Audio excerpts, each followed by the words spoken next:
Hi everyone, today I'll be talking about a clinical scenario where Mr. Dove is a 49-year-old patient in the surgical unit. He has had abdominal surgery.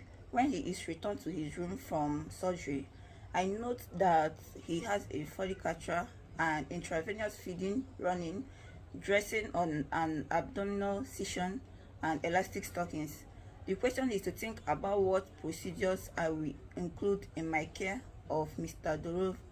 The first question is, how often will I take his vital signs?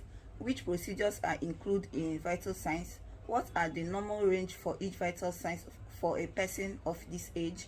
If there are changes in the vital signs, these changes may be indications of what complications. My questions are, vital signs are taken as ordered and recorded on the flow sheet, usually taken every 15 minutes for the first hour and 30 minutes for the next 1 to 2 hours, every hour for the next 4 hours, and then every 4 hours as ordered.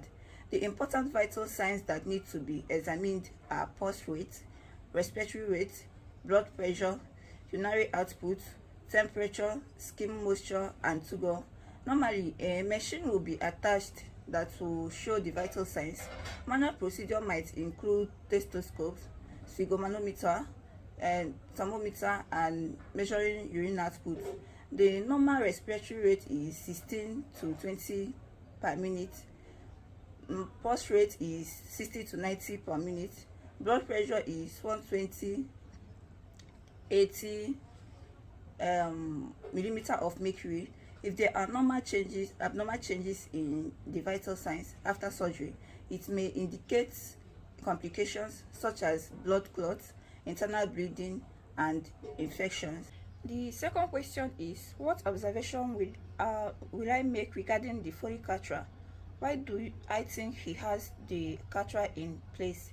I will observe the urine output to make sure it is in normal range. The patient has Foley catheter because he is unable to urinate normally after his abdominal surgery. The third question is, I know I will need to have Mr. Dove perform deep breathing exercises and deep coughing. Why is this important? How can I help him do the exercises with the least discomfort? The deep breathing exercise and deep coughing is important because it will help to prevent fluid and mucus from collecting in the patient's lungs that will lead to respiratory complications. I will need to support the incision site with small pillow or folded towel to minimize discomfort. The fourth question is, what do I think he has elastic stockings on? How often should I take the stockings off and reapply them? What do I need to remember when putting the stockings back? The elastic stockings is to prevent thrombophlebitis, and it needs to be removed and reapplied every 8 hours. I need to check for any signs of abnormality on the extremities before reapplying the stockings again. The fifth question is, how will I check for bleeding in the incision?